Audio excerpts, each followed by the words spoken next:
Hey folks, welcome to the most recent episode of the Doomcast, the second episode of the Doomcast.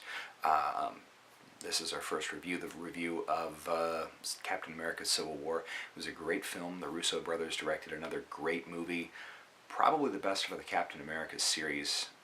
It's maybe the best Avengers movie as well, and I don't know if that makes it the best movie in the MCU, but it's pretty close. I'm really impressed with it. It blew me out of the water.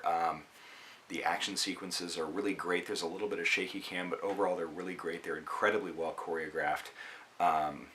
Characters that you want to see are there, and exactly the way you want to see them. It's incredible. It starts off, the first scene is actually a fight that takes place in Lagos, and Cap's right in there. I mean, like, choreography is amazing. He's fighting this character called Captain Nigeria, who is actually a Nigerian prince in reality, and he leans into Cap at one point when they're fighting and whispers in his ear, and then Cap looks over at Tony Stark and it's just like, hey, he says he's going to give me $5,000.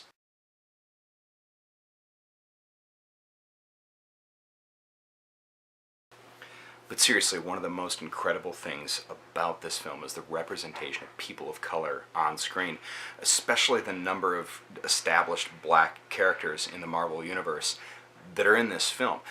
There's actors like Alfred Woodard, John Candy, Chadwick Boseman, Anthony Mackie, and Don Cheadle. They're incredible, but there's so many black characters that I'm pretty sure it's going to be a movie that's going to make Donald Trump a little bit uncomfortable. There were so many great black actors in this movie that there were literally cops in the theater asking this movie if it lived in that neighborhood. I mean, there's one point in the movie where Cap gets arrested with 3 black dudes, and I mean, to be honest, the only other inspiring political figure who's 80 years old that's willing to get arrested with 3 other black dudes is Bernie Sanders. There were so many great black actors in this movie. Hillary Clinton tried to convince it of her civil rights voting record. Just kidding. Hillary Clinton's not going to see this movie, because Black Panther is literally a super predator. Oh shit! I'm kidding. Obviously I'm kidding. Because if you're the jackass bushlight bro that's going to vote against an entire party just because the guy that you thought was going to legalize weed for you doesn't actually end up getting the nomination, then you're basically voting for a supervillain! Truth be told, though, I wanted some point where Cap got to meet Black Panther for the first time, and Black Panther and Falcon just dapped up, and Cap mistook him for some sort of weird Hydra shit. Then after Falcon shows Cap what's up, like, Cap tries to dap up with Black Panther, and then it just turns into some weird Ted Cruz fish handy weird shit. No, but seriously, it's a great movie. I love the hell out of it. Everything in it is exactly the way you remember it from the Marvel Universe. Captain America's still 32, Spider-Man's still 17, Aunt May's still super, super, super, super hot.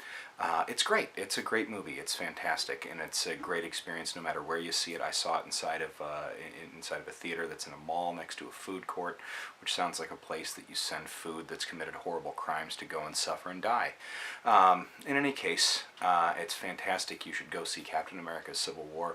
Also, check us out. We'll be at Wizard World, Des Moines this week. We'll be hanging out, filming some stuff. If you cosplay, if you read comics, something like that. If you see me walking around, come say hi. We'll get a little interview. We'll talk. It'll be fun. Thank you. See you next week.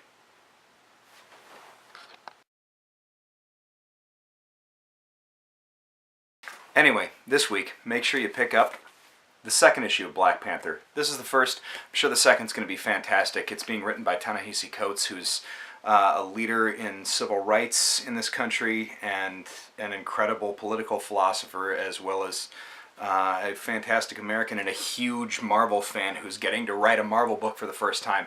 And being able to read just what he's done in the first issue is like watching one of your best friends achieve a great dream of theirs, and it's really, really cool. So you should absolutely be picking it up and keep supporting the book, because I want it to go on and on and on and on. Thanks.